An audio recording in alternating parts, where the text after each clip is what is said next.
Ok, estamos grabando. Buenas tardes. Gracias por esperarme, que me atrasé un poco. Y primero les voy a mostrar dónde vamos para que nos ubiquemos en el grado de avance que tiene el curso. Estamos casi al día en lo que hemos ido avanzando. Estamos aquí en la semana del 18 de octubre y estamos viendo lo de la semana pasada en realidad. Lo que vamos a ver esta semana es la química de ecosistemas terrestres, particularmente la química del suelo. Y ya vimos la química de ecosistemas acuáticos y la química atmosférica con un par de casos. ¿Ok? Entonces lo que corresponde es ver la química de ecosistemas terrestres, particularmente la química del suelo, y después ya vamos a ir viendo contaminantes orgánicos con todos los parámetros de incorporación de los contaminantes orgánicos, los parámetros ecotoxicológicos que existen, analizar algunos tipos bien especiales de contaminantes orgánicos, particularmente los contaminantes orgánicos persistentes, los volátiles, eh, algunos contaminantes emergentes, y vamos a empezar a analizar algunos casos ambientales. ¿Ok? Y ahí terminaríamos la semana del curso. El curso la terminaríamos, disculpen, la semana del 29 de noviembre. Eso. Y bueno, les debo, obviamente, estoy terminando de corregir la evaluación parcial 3. Ustedes ya me han mandado otra evaluación parcial más, si no lo recuerdo. Eh, Así que estamos, en términos de avance del curso, estamos bastante bien. ¿Ok? Y lo que corresponde ver entonces es la química de suelos. Y siempre con la misma lógica, la lógica de entender los parámetros generales de la química del suelo para después ver cómo estos parámetros pueden ser alterados y sus efectos. Si por favor si se escucha cortado, me dicen para cambiarme de lugar, porque normalmente en este lugar no me funciona muy bien la conexión, así que me avisan, ¿ok? Vamos a ver entonces la química de suelos. Denme un segundo.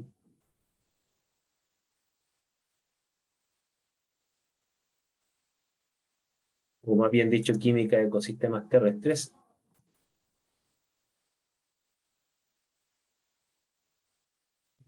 Uno de los que diablos no me agarra esto.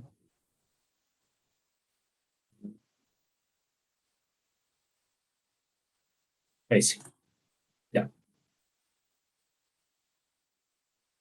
Bien. Eh, Entonces lo que vamos a ver ahora es química de ecosistemas terrestres, que se reduce a la pregunta de la química de suelo, por una razón bien simple, porque la química de ecosistemas terrestres está muy ligada a lo que es la química del suelo, y la química del suelo, de hecho, es una especialidad de posgrado. Mucha gente considera, y yo estoy de acuerdo, que de todos los estratos ambientales que hay, la química del suelo es lejos la química más compleja que existe. ¿Ok? ¿Por qué? Porque en el suelo están los tres estados de la materia. Hay sustancias en los tres estados de la materia: sólido, líquido y gaseoso. Hay una química orgánica y una química inorgánica. Eh, Hay química redox, ácido base y de complejamiento y de precipitación.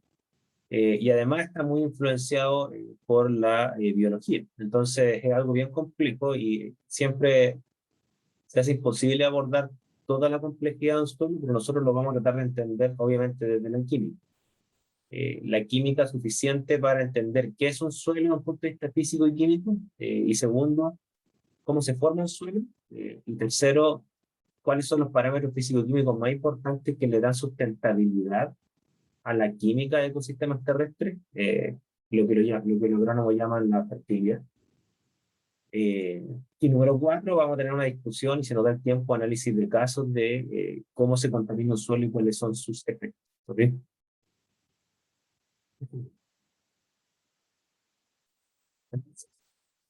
Vamos con la primera pregunta, que es un suelo, ¿ya?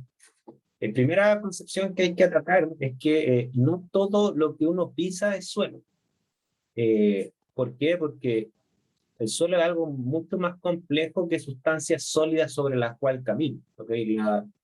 Existe, por ejemplo, ustedes van, por ejemplo, a la playa y ustedes ven arena, ¿no es cierto? como tal es una sustancia química inorgánica que podría transformarse en un suelo, pero así como arena no es suelo por cuanto carece de las propiedades de un suelo. ¿Ok? ¿Por qué? Porque para hablar de suelo tienen que emerger propiedades que la arena no tiene, eh, y una de las propiedades más esenciales, y más general, es la fertilidad, que es capaz de albergar la base de la cadena trófica. Así como nosotros, cuando vimos ecosistemas acuáticos, el agua tenía ciertas propiedades que permitían albergar la base de la cadena trófica en el sentido de producir vegetal, pero también mantener oxígeno disuelto para mantener animales superiores. En el caso del suelo es algo parecido. Es decir, eh, un suelo podríamos decir que sería una mezcla heterogénea de sustancias químicas que permiten la generación de biomasa. ¿Ya? Eh, Aquí dice una de las tantas definiciones que hay, porque también hay visiones que vienen de la agronomía, visiones que vienen de la química. Aquí dice cubierta superficial de la mayoría de la superficie continental de la Tierra. Es un agregado, nosotros llamémosle mezcla, ¿no es cierto? Ese es nuestro lenguaje químico, una mezcla de minerales no consolidados de partículas orgánicas producidas por aquí dentro de la definición del suelo agregan el proceso de formación del suelo producido por la acción combinada del viento, el agua y los procesos de desintegración orgánica. Ya. Esa definición yo encuentro que está bien, pero carece de un aspecto muy importante. O sea, no ese no proceso de desintegración decanta en un suelo. Ya decantaría en un suelo en la medida en que esta desintegración de los agregados minerales y partículas orgánicas conllevan a una mezcla heterogénea fértil, es decir, que puede producir vegetación. La primera aproximación a lo que es un suelo, podríamos decir que el suelo es una mezcla de sustancias orgánicas e inorgánicas. Es una definición muy general que alberga la característica de ser fértil. Es una definición incompleta, pero que nos da una primera aproximación. O sea, no todos los trozos de tierra es suelo. No sé si se entiende esta pregunta. Profe, disculpe. No sé si es mi internet, porque igual mi internet es malo, o lo estoy escuchando un poco cortado. Ay, ¿no me escuchan cortado? Porque si no me cambio de lugar, ¿ya? Pensé que era el único. Ya, voy a cambiarme de lugar. Pensé que iba a funcionar esta vez, pero no. Ya, deme un segundo.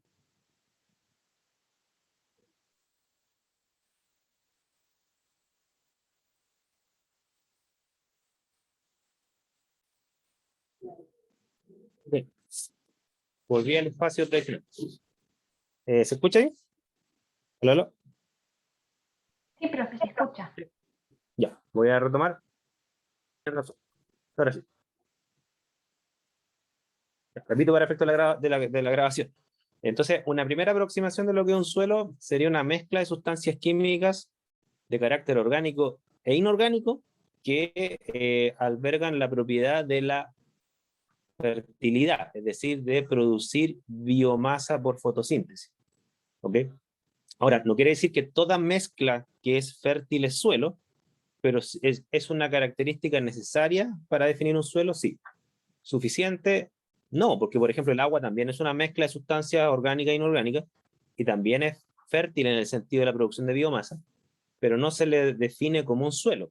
Hay que empezar a entender la historia de la generación de un suelo para ver la diferencia, por ejemplo, entre agua y suelo, que más allá de la evidencia obvia, ¿no es cierto?, de el estado mayoritario de sus sustancias, que es líquida en el caso del agua y sólida en el caso del suelo, eh, hay un pequeño matiz, ¿ya? Pero sin materia orgánica no hay suelo. Sin materia inorgánica tampoco hay suelo, ¿ok? Ambas deben mezclarse para entregar propiedades físico-químicas basales sobre las cuales se sustenta la fertilidad. Y vamos a irlo viendo a continuación, ¿ya?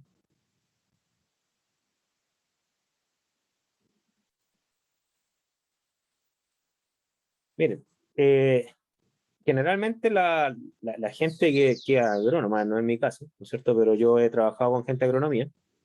Ellos son muy hábiles para ver lo que se llama las capas de la superficie que reflejan la historia formativa de un suelo. Es decir, No sé si ustedes se han dado cuenta que cuando se corta un cerro, ¿no es cierto?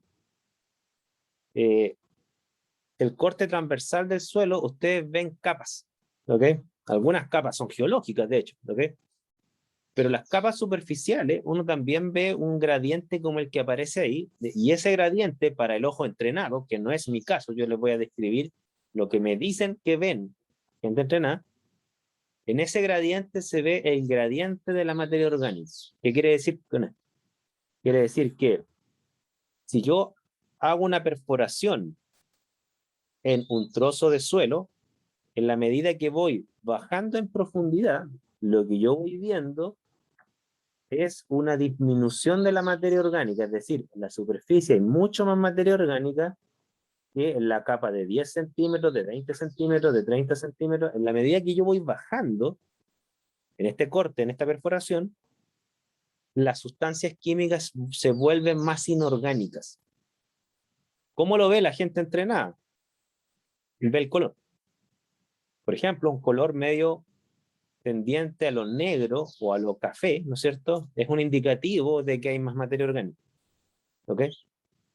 Por el contrario, lo que tiende más hacia el rojo o blanco tiende a ser materia más inorgánica. Eso lo dicen años de experiencia de la gente que se dedica a esto. ¿Ok? Entonces la materia orgánica tiende al negro, la materia orgánica tiende al blanco, y entre medio están los colores café y rojo. ¿Ok? Y por ejemplo, la greda, ¿no es cierto? Ese es inorgánico. Esos son aluminosilicatos. ¿Ok? Sin embargo, la tierra de hojas, que es negra, ¿no es cierto? Eso es casi pura materia orgánica, descompuesta. ¿Se entiende hasta ahí? Pues, porque tengo que explicar por qué se da eso. Una cosa es describírselo, ¿no es cierto? Y otra cosa es decir, bueno, ¿y por qué se genera eso? Vamos a ver por qué se genera eso, que es una cosa que quizás ayuda a entender no solamente cómo se forma un suelo, sino por qué los suelos pierden o ganan fertilidad. Eso también es una cosa muy, muy importante. Veamos. Esta es una fotografía de una enciclopedia que ustedes no conocieron, la Encarta. Antes de la Wikipedia estaba Encarta, ¿ok? Que era una enciclopedia de Microsoft. Y ahí ustedes ponían suelo y salía esta foto que es bien buena y aparece en muchos libros de química ambiental, una foto muy parecida a esta. Muestra más o menos cómo se forma un suelo. Y históricamente un suelo, en tiempos obviamente que superan a veces la escala humana, un suelo se forma por la desintegración de la roca como base necesaria para formar un suelo. Es decir, la roca presenta erosión y esa erosión, ese proceso de desintegración tiene varias fuentes, pero la más importante es la erosión que genera el clima. Ya, por ejemplo, yo tengo una roca, llueve, ¿no es cierto? Cuando llueve se filtra parte de esa agua entre medio de los intersticios de la roca, ¿ok? Después baja la temperatura, esa agua se congela, como ustedes sabrán, el agua congelada, como dijimos en la clase, hace como 3 clases atrás, el agua congelada en condiciones normales ocupa más volumen que el agua líquida y por lo tanto se comienza a fracturar esta roca y se comienza a formar la grava, la arena, dependiendo de qué tipo de roca es la que se está desintegrando. Por ejemplo, si lo que se desintegra es cuarzo, ¿no es cierto? El cuarzo lleva a arena, ¿ok? En cambio, si se desintegran otro tipo de rocas, tipo de carbonácea, bueno, el tipo de roca que se genera, obviamente que va a ser distinto, va a ser una gravilla de cal, ¿no es cierto?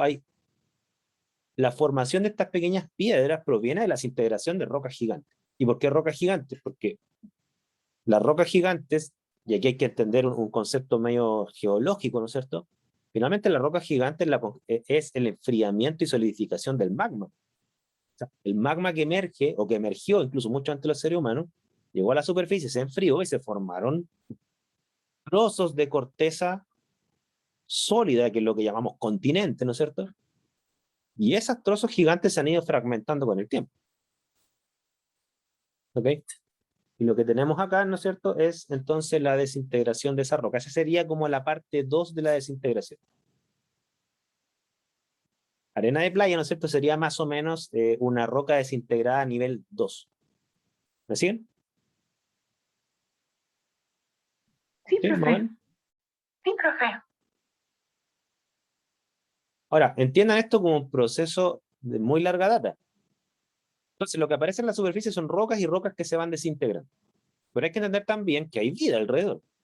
Entonces, cuando digo que hay vida alrededor, en esa superficie desintegrada, ¿no es cierto?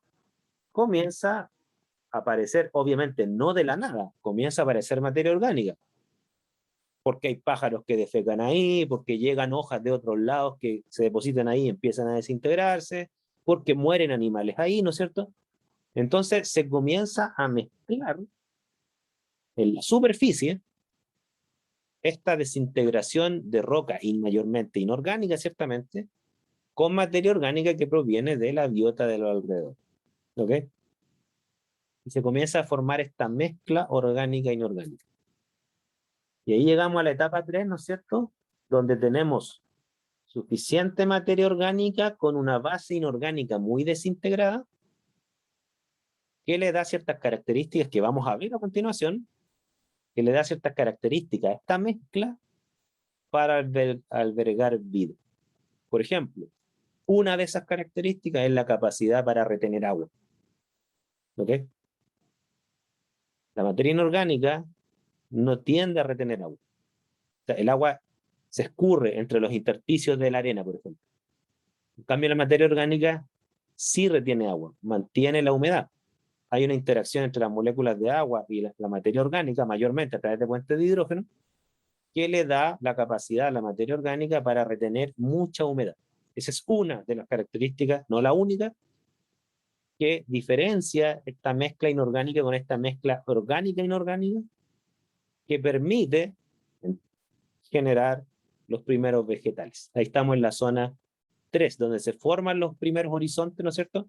Se le llama el horizonte A o el horizonte superficial, ¿no es cierto? Aquel horizonte de capa más superficial donde ya ocurre una mezcla orgánica e inorgánica que permite los primeros signos de fertilidad.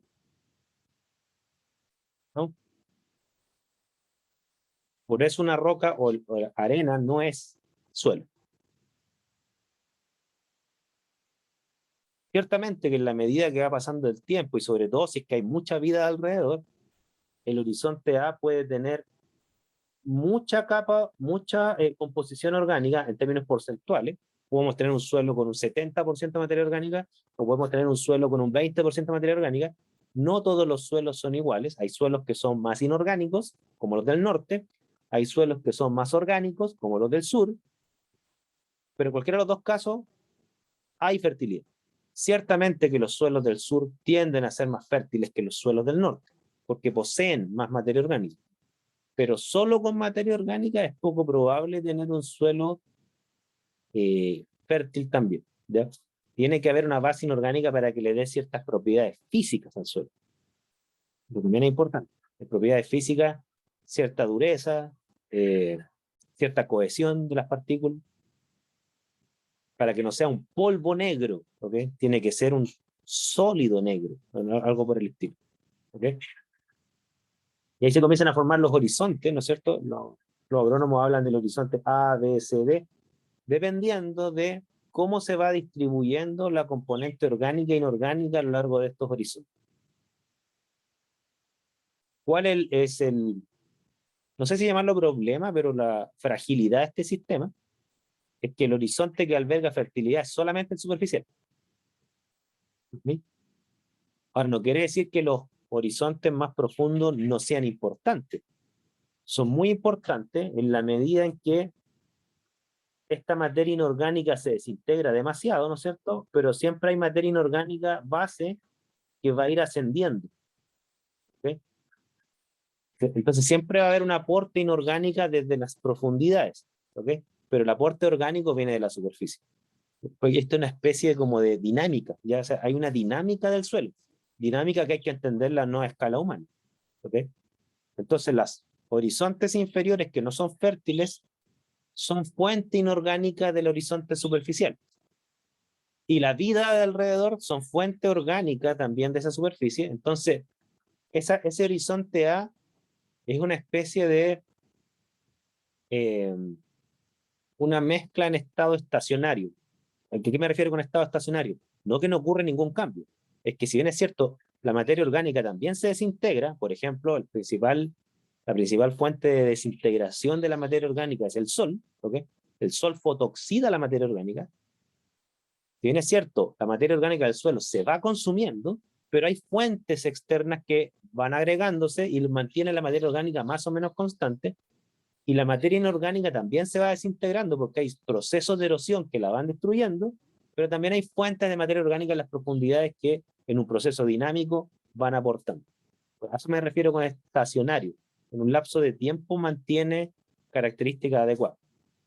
También el suelo podría volverse infértil si es que estos procesos se desequilibran. ¿Okay? O sea, es súper común que un suelo, perdón, se vuelva infértil. Y tienen ustedes más o menos una fotografía que podría reflejar un proceso de erosión de la roca, ¿ya? Aquí este es un proceso de erosión en capa. Depende de la estructura cristalina de la roca, cómo se va erosionando, ¿ya? Y la erosión es del viento, del agua, ¿no es cierto? También la pueden erosionar procesos biológicos, ¿no es cierto? Pero la principal erosión, insisto, es la del agua. El agua es lejos lo que más erosiona la roca a escala geológica, ¿ok?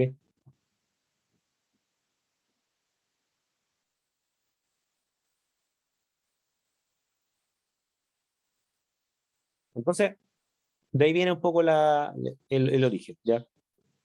Ustedes podrán imaginarse que, así como un primer adelanto, que formar un suelo es un proceso muy lento, pero destruir un suelo puede ser un proceso muy rápido. Entonces, eh, por ejemplo, un proceso muy común de degradación de un suelo es un incendio. ¿Por qué? Porque si ustedes se imaginan que la capa superficial del suelo, que es la que alberga más materia orgánica, es sometida a llamas de 2000 grados o lo que sea, ¿no es cierto? O de 1000 grados con oxígeno, esa materia orgánica se va a degradar muy rápido, ¿ok?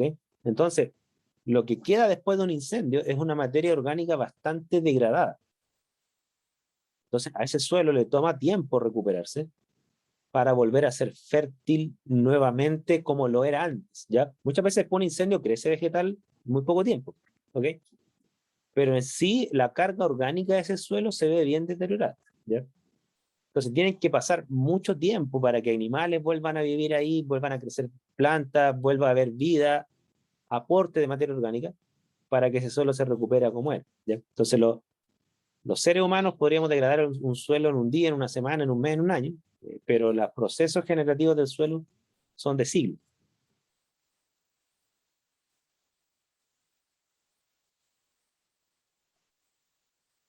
Vamos a ver ahora cuál es la base orgánica e inorgánica del suelo para entenderlo químicamente. O sea, no solamente decir es orgánico, pero cuando digo orgánico, ¿qué tipo de compuestos orgánicos estamos hablando?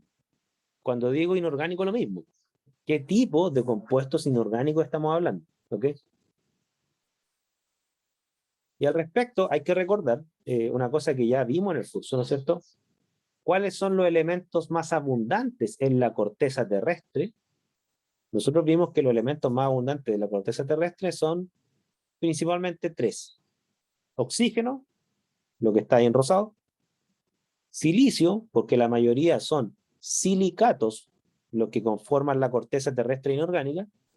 Y aluminio, junto con otros elementos, ¿ya? Pero la mayoría de los suelos son silicatos o son aluminosilicatos, ¿ok? Esa es la base inorgánica de un suelo. Ahora, ¿qué características tienen los aluminosilicatos? Fíjense, en términos físico-químicos, los aluminosilicatos son, por un lado, minerales con estructuras cristalinas, ¿ok? Que son muy resistentes a la temperatura. De hecho, están considerados dentro de los materiales refractarios. Se utilizan como la base para construir hornos, por ejemplo.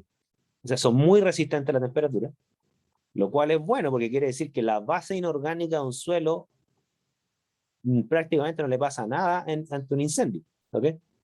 A la orgánica sí. Entonces, la componente inorgánica le da una resistencia física y química enorme a un suelo, ¿ok? Segundo, lo que vamos a ver a continuación, perdón, yo voy a llegar a esto. Segundo, los aluminosilicatos con agua forman aluminoles y silanoles, que los vamos a ver también. La terminación silicio OH, ¿ok? Eso es muy importante, ¿no es cierto? Porque le da una capacidad de intercambio catiónico al suelo, que también lo vamos a ver, ¿ok? Ahí tienen dos grandes propiedades que entregan la componente inorgánica, ¿ya? Entonces, ¿no es cierto? Cuando nosotros hablamos de las capas del suelo,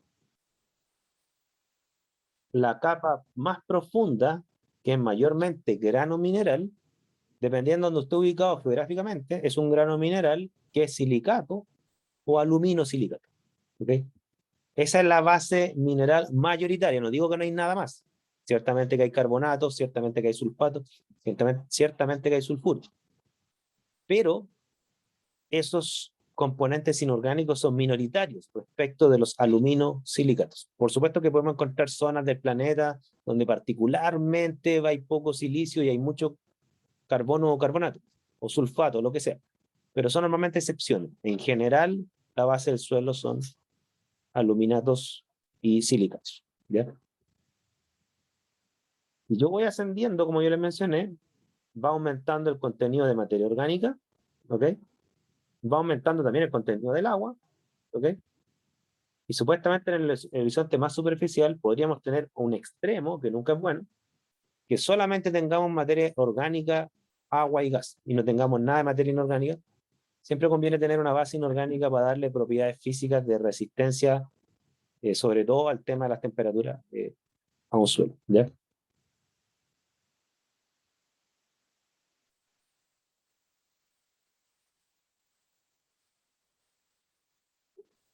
Aquí tienen ustedes la estructura de un aluminato y de un silicato, ¿ok? El aluminato, ¿no es cierto?, tiene estructuras octaédricas. El aluminato tiene estructuras tetraédricas. Incluso se pueden formar capas de aluminatos y silicatos conectados. Y lo importante es que los grupos terminales de los aluminosilicatos, sobre todo los silicatos, pero también ocurre con los aluminatos, son grupos terminales que son silanoles, es decir, OH, acá. ¿Ok? Y este hidrógeno es lábil. ¿Qué significa que es lábil? Que es capaz de intercambiarse por otros cationes, tales como sodio, potasio. Muy importante el potasio, porque el potasio se requiere para producir vegetales.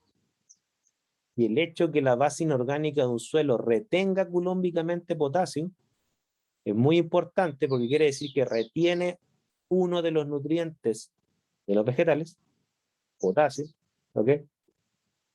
Calcio, y bueno, dependiendo del pH, ¿no es cierto?, podría retener otros cationes también. Potencialmente, muchos metales son catiónicos, pero digo potencialmente porque, por ejemplo, el cobre, en solución, podría ser un catión, dependiendo del pH, ¿ok? Lo mismo con el plomo, podría ser un catión, dependiendo del pH. Pero lo que quiero que tengan en la cabeza es que la componente inorgánica da la capacidad de retención de cationes, ¿ok?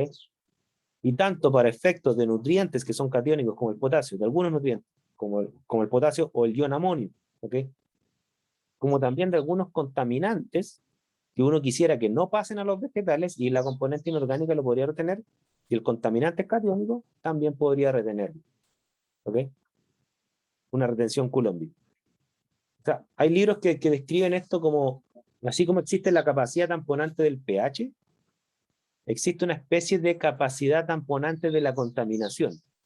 Es decir, si no fuera por la capacidad de intercambio catiónico de un suelo, la disponibilidad de contaminantes catiónicos como un plomo, supongamos, sería mucho mayor, y por lo tanto los vegetales incorporarían esos contaminantes en mucha mayor proporción, se contaminarían más rápido. ¿Ya? Son varias las propiedades que podemos discutir de un suelo, ahí le estoy dando algunas. ¿Okay?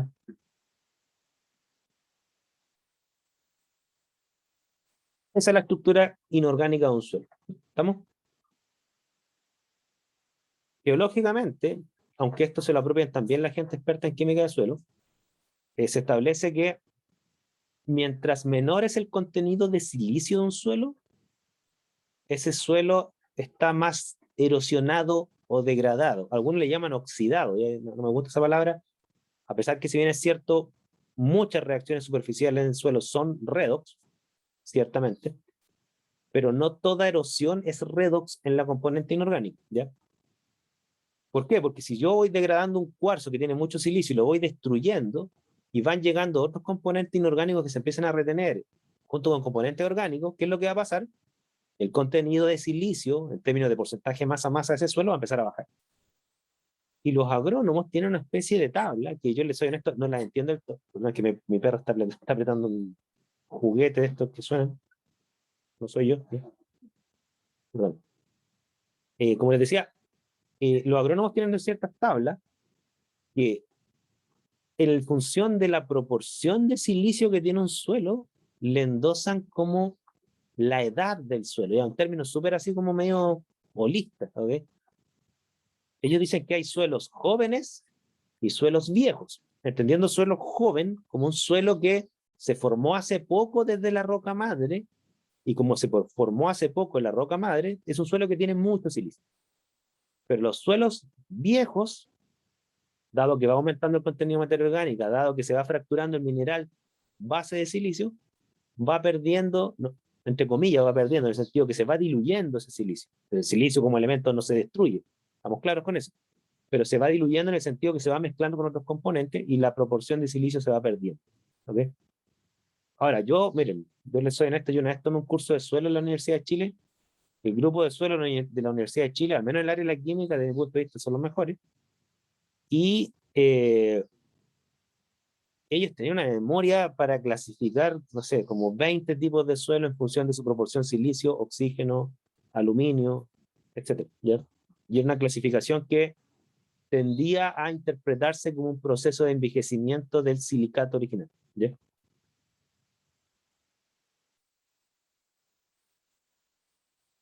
Entonces hay una serie de jergas, ¿no es cierto?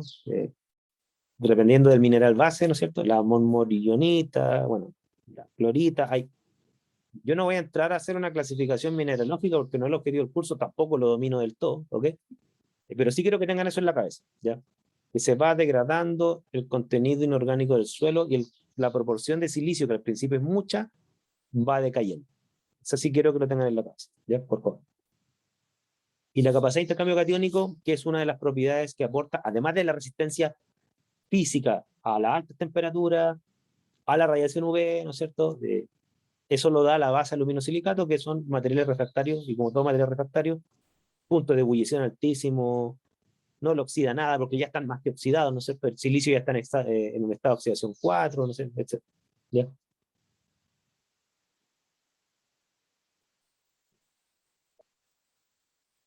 ¿Dudas, consultas, comentarios? ¿Hasta acá? ¿Se entiende más o menos la lógica de lo que es el suelo? Hasta aquí. Todavía no he hablado de la materia orgánica del suelo. Estoy tratando de entender la inorgánica. ¿Sí? Sí, profe, se entiende. Sí, profe, se entiende. Profesor, Dependiendo de la degradación de la componente inorgánica, entonces ustedes van a tener distintas físicas de las partículas de suelo. Hay partículas que son más finas, partículas que son más gruesas, partículas que son más silicatos, partículas que son más aluminosilicatos. De ahí surgen las distintas clasificaciones de arena, grava, arcilla, limo. ¿Ya? ¿Alguien había dicho algo? Disculpe, no sé si interrumpió. sí, profe, que cuando hablo como que me escucho yo desde su computador, no sé por qué. No lo sé. Yo te escucho clarito, no te escucho con eco. Ya no ¿Tienes importa, no importa. acoplado algún micrófono? Detrás de esta física del tipo de partícula hay una degradación inorgánica, ¿ya? Pero, insisto, no cualquier constituyente inorgánico les va a servir para armar un suelo. Los más útiles son los aluminosilicatos. O sea, esa es la razón por la cual, no sé si a ustedes les ha pasado, les voy a contar así una experiencia que para mí siempre es desagradable. Yo tengo pasto en mi casa, ¿no es cierto? Y típico que o yo hago algo en mi casa, una especie de obra civil, no yo, digamos, contrato a gente que hace obra, ¿no es cierto? O a lo mejor mis vecinos están haciendo algo, están preparando cemento. Claro, como el cemento es una mezcla de sales inorgánicas que hay metido sulfatos, carbonatos, cal, un montón de sal súper básica, ¿no es cierto? Tiene algo de silicio también, porque al cemento también le agregan arena, ¿no es cierto? Pero esa otra componente inorgánica es súper dañina para el suelo. Y a mí me pasa mucho que cuando se está haciendo cemento cerca de mi casa, el suelo del pasto pierde fertilidad y desaparece. Desaparece. O sea, y claro, ¿por qué? Porque desde un punto de vista ácido base también estos componentes son súper inocuos. Por ejemplo, los aluminosilicatos no les acidifican un suelo. De hecho, todo lo contrario, le mantienen cierta capacidad tamponante, a pesar que la capacidad tamponante es mejor de la materia orgánica que la materia inorgánica. Pero el grupo silanol actúa como un ácido débil. ¿Ok? Entonces, retiene ion hidróneo que podría estar en el agua y por lo tanto cualquier acidificación normalmente la amortigua. ¿Ok? Un poquito. Claro, si yo agrego sales como carbonatos, cal, altero el pH de un suelo y vamos a ver a continuación que la zona de pH de un suelo, porque un suelo también tiene pH, ¿ok? La zona de pH de un suelo en el cual se mantiene más o menos la fertilidad es bastante estrecho. Entonces, como estos constituyentes inorgánicos son más o menos neutros en un punto de vista ácido-base, no son ni ácidos fuertes ni bases fuertes, también son bastante aptos, ¿ok?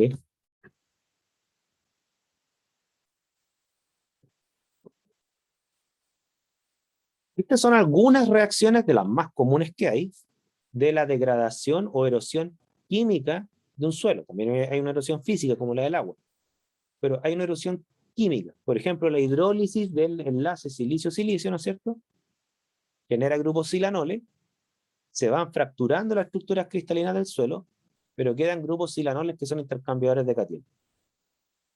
Tiene que haber una capacidad de intercambio catiónico de la materia inorgánica para darle ciertas propiedades al suelo que le favorecen la fertilidad. Y eso se genera degradando la roca, no puede ser la roca pura. O sea, si yo pongo un trozo de cuarzo en el suelo, no me va a aportar fertilidad ni ninguna propiedad benéfica en sí, tiene que degradarse. ¿Okay? También hay propiedades, digamos, hay reacciones redox que están de por medio, ¿no es cierto? Pero la que me interesa más es la que está, la degradación vía hidrólisis o la erosión vía hidrólisis del enlace silicio-silicio. ¿Ya? Entonces, siempre se habla que la componente inorgánica del suelo tiene minerales primarios, que son los silicatos originales que provienen del enfriamiento del magma, ¿ok? Y tiene minerales secundarios que son la degradación química y física de los minerales primarios, y normalmente son estos minerales secundarios los que tienden a mezclarse con la materia orgánica y formar lo que es un suelo. ¿Ya? Ahora ya voy a volver a esto, si es que me da el tiempo, que ya hablé un poco de esto. ¿Ya? Aquí tienen ustedes una propiedad muy importante, que es la solubilidad y las propiedades ácido-base. ¿Okay? Por ejemplo, el grupo silanol tiene un pKa de 9,46. ¿Ok?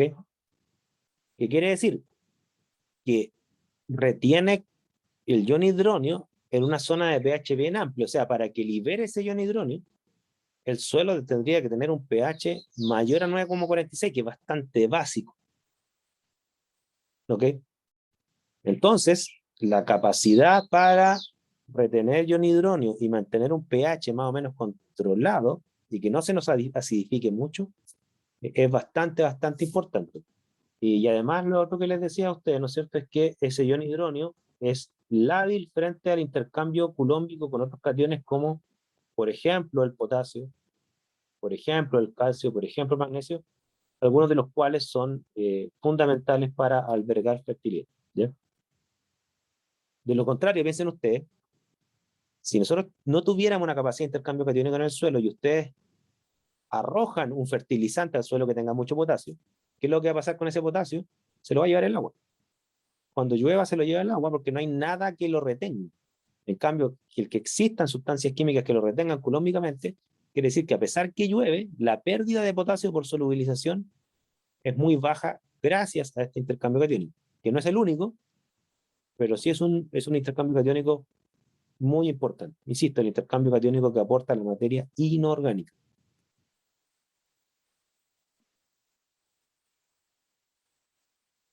Dicho de otra forma, sin intercambio catiónico, el suelo perdería nutrientes muy rápido.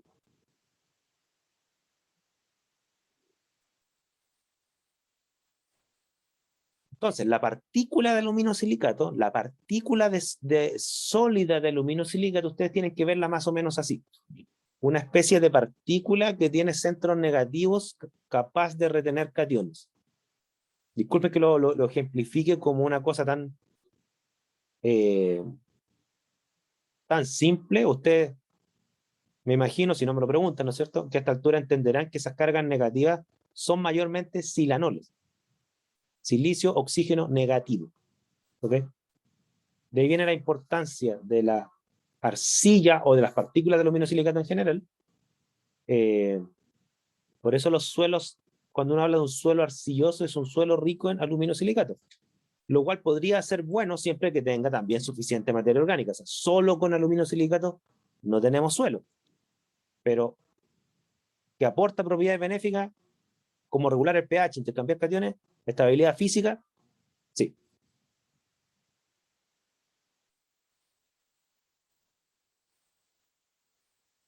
Los suelos se les mide la capacidad de cambio catiónico. Se llama CEC, Cation Exchange Capacity. Esa es como la sigla en inglés, ¿ok?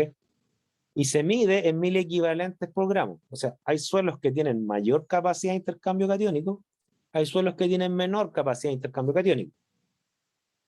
En general, se tiende a favorecer la fertilidad, en general, en suelos que poseen una mayor capacidad de intercambio catiónico. ¿Por qué? Porque tienen mayor capacidad de retener nutrientes catiónicos como el potasio. ¿Ok? O sea, es más fácil tener un suelo rico en potasio reteniéndolo colómbicamente a que ustedes tengan un suelo rico en potasio solamente porque le agregaron cloruro de potasio al suelo, lo revolvieron, ese cloruro de potasio les va a durar la pura lluvia si es que no tiene la capacidad de retener esos cationes del suelo. ¿Me entienden la lógica, no?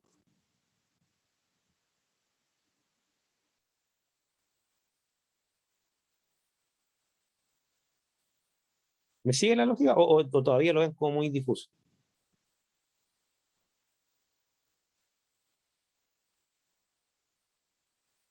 Por ejemplo, aquí tienen ustedes una tabla, esto lo también es un paper, una tabla que estima la capacidad de intercambio catiónico. Aquí no lo expresan con la unidad correcta, a mi juicio. No es que esté mala la unidad, sino que no es la unidad que se acostumbra. Está estimado como centimoles por kilogramo de suelo. ¿Ya? Normalmente la capacidad de cambio está estandarizada internacionalmente como miliequivalente de catión por gramo de suelo. Pero bueno, entendamos que mientras más grande el número, mayor es la capacidad, ¿no es cierto? Y por ejemplo, aquí tenemos suelos de Brasil, ¿no es cierto?, que tienen una capacidad de intercambio que se mueve entre 7 y 25 centimoles por kilogramo de suelo. ¿Ok? Puse aquí países medios tropicales en donde los suelos son súper fértiles, ya de eso estamos hablando. ¿Ok? ¿Por qué súper fértiles? Porque son suelos con una gran carga orgánica, además tienen temperaturas y luminosidades bastante adecuadas para generar mucho vegetal, ¿no es cierto? Aquí hay suelos de Costa Rica, suelos de Honduras. O sea, estos son como suelos medios trópicos. Ni se imaginan una cosa cercana en un suelo de la tercera región. O sea, no, ¿podríamos tener menos capacidad de cambio y ser fértiles? Sí, sí, también se puede. Pero normalmente se da otro tipo de vegetales ahí. ¿Ya? Y aquí tienen ustedes, por ejemplo, 3 cationes que están presentes en estos suelos, ¿ok? En donde se estima, porque el suelo es muy complejo, hay que hacer aproximaciones, se estima que mientras mayor es la capacidad de cambio de un suelo, uno debería esperar que tenga mayor contenido de potasio, mayor contenido de magnesio, mayor contenido de calcio, porque se retienen esos iones mediante esa vía. ¿Ya? Por ejemplo, les pongo un caso. Este suelo que tiene una capacidad de intercambio catiónico de casi 25 centimoles por kilogramo, no creo que sea mera coincidencia porque tiene más calcio, porque tiene más potasio, ¿se fijan? ¿Me siguen la lógica? No es coincidencia. E insisto, obviamente que si tiene más nutrientes, tiende a ser más fértil.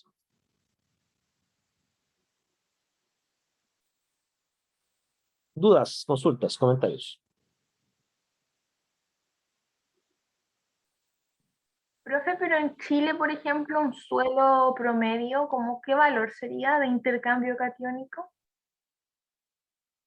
Mira, yo lo que he escuchado a la gente que sabe el tema, yo no manejo tanta estadística de los valores de intercambio catiónico que hay en Chile, pero lo que sí he escuchado es que te dicen que la heterogeneidad de los suelos de Chile es enorme, es enorme.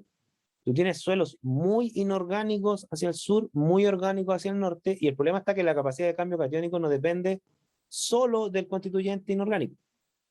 Vamos a ver más adelante, pero le adelanto que la componente orgánica también tiene capacidad de intercambio catiónico. Muchos grupos funcionales de la materia orgánica del suelo son ácidos carboxílicos. Y los ácidos carboxílicos, COH, ¿no es cierto? También son intercambiadores catiónicos por excelencia. Entonces, claro, yo lo que tiendo a escuchar es que los suelos del sur son muchísimo más fértiles y ricos en materia orgánica, iones, nutrientes inorgánicos que los suelos del norte. Los suelos del sur son más ricos en nutrientes. ¿Ya? De hecho, yo he escuchado gente que dice que hay suelos del norte que son infértiles, o sea, que no son, ya ni siquiera son suelos. ¿Ya?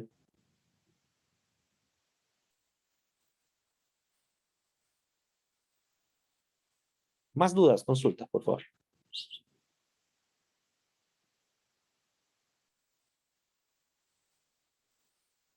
Miren, en los minutos que quedan quiero que analicen esto, porque aquí viene una cosa que es muy, muy importante para entender el efecto que tiene la contaminación sobre esta propiedad tan importante como la capacidad de intercambio catiónico. ¿Qué es lo que muestra este gráfico? Muestra cómo afecta el pH de un suelo a su capacidad de intercambio catiónico. ¿Ok? ¿Qué es lo que hicieron acá?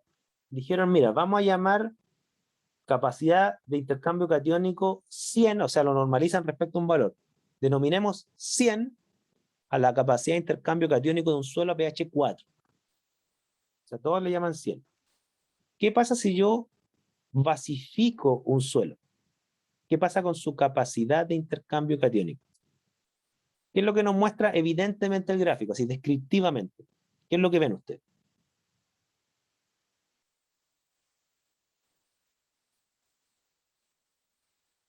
Aumenta. Una cosa es que es lo que aumenta, ¿no es cierto? Todos los suelos, en este caso es un estudio en suelos de Costa Rica, ¿ya?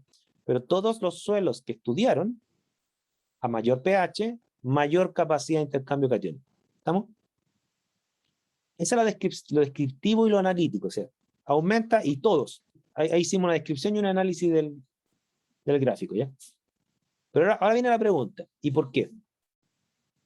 ¿Por qué a mayor pH aumenta la capacidad de intercambio catiónico? ¿Qué creen ustedes?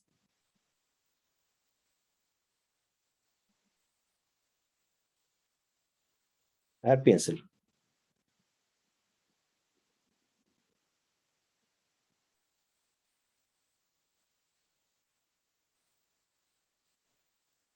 Porque a mayor pH, o tal vez una tontera lo que voy a decir, profe, pero am, hay menos, por decir, obviamente protones que tienen cargas positivas, entonces el ambiente es, por decirlo, más negativo, entonces es más fácil que se intercambien las cargas positivas. Eso, está perfecto. Exactamente eso, como decía su compañero. A mayor pH hay menos ionhidronio. ¿Y qué es lo que pasa cuando hay menos ionhidronio? los grupos intercambiadores de cationes, como el silanol, por ejemplo, entre otros, quedan cargados negativamente. Es como cuando ustedes tienen ácido acético a pH 2, que está como ácido acético neutro, versus ácido acético a pH 10. Ahí está deprotonado y está como acetato. Liberan una carga negativa, el acetato se vuelve negativo, ¿no es cierto? Y de ahí puede interactuar con otros cationes. Protonado no. ¿Ok? Entonces, ¿qué quiere decir esto dicho de otra forma? Que una contaminación que acidifique el suelo le hace perder capacidad de cambio catiónico y le hace perder nutrientes. ¿Me sigue la idea?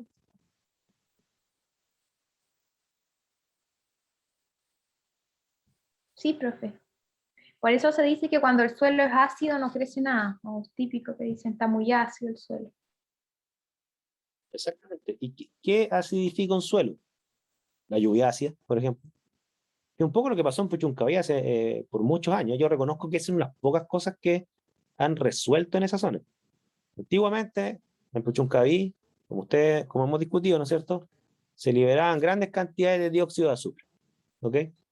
Entonces, teníamos, y aquí insisto, reconozco que esto lo han resuelto, tengo que ser justo con esto, ¿no es cierto?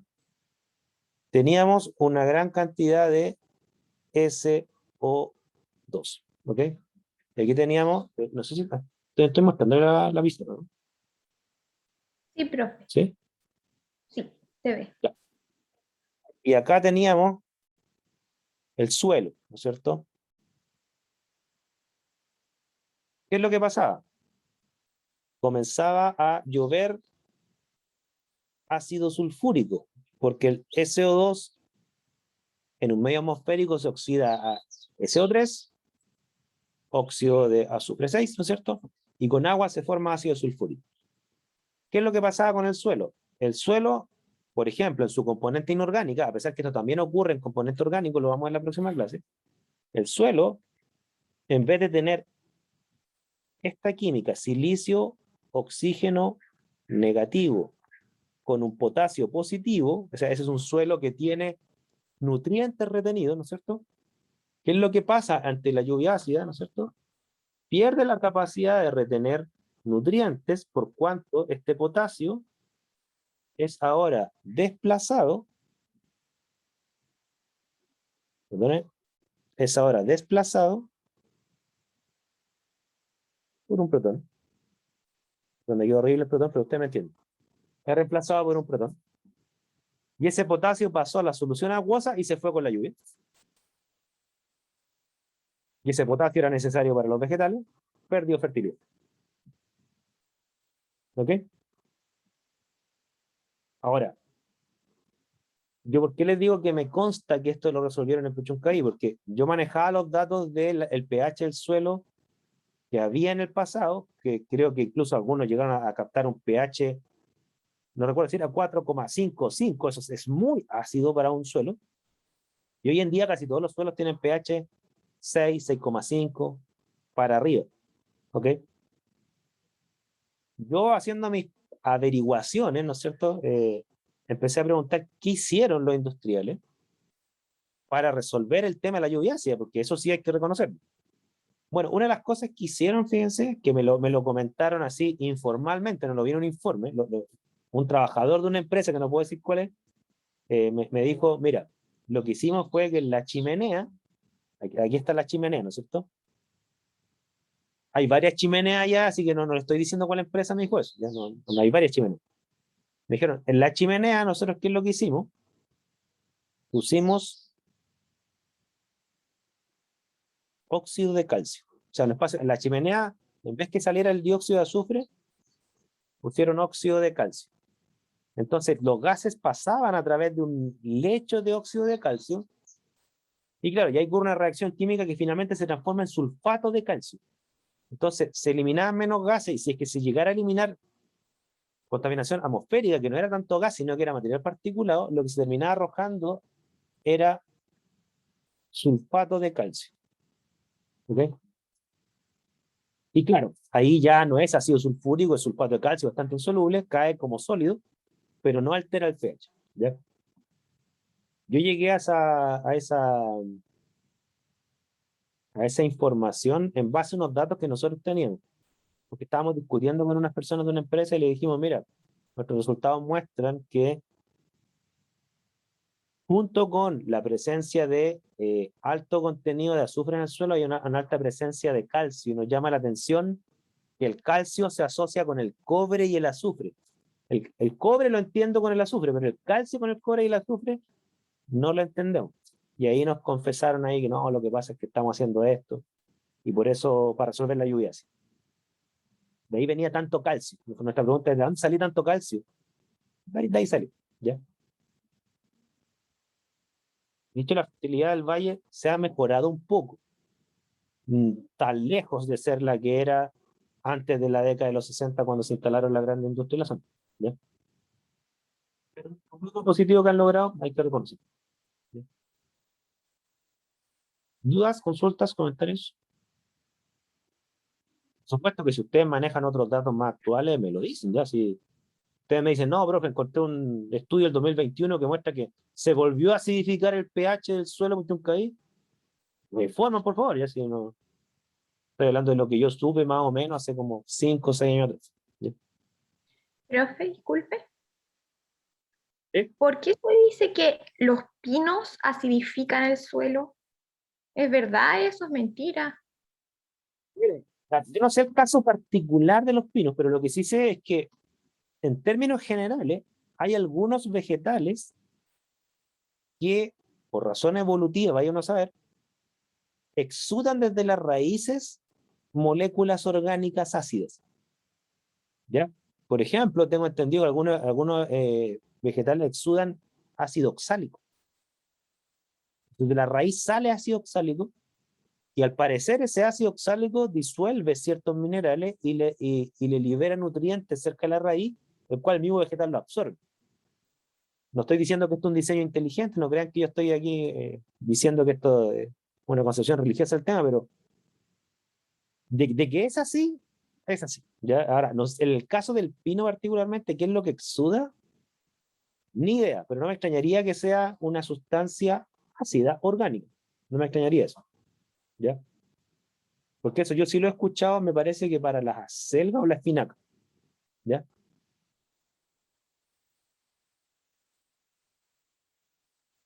Eso, me pilló la hora, disculpen, vamos a quedar hasta aquí. Mañana entonces continuamos viendo más propiedades del suelo. ¿Ya? Disculpen el cierre abrupto, pero no quiero quitarle tiempo de descanso. Que estén bien y cuídense. Nos vemos mañana. Muchas gracias, profe. Usted también. Ya. Chao. Chao, chao.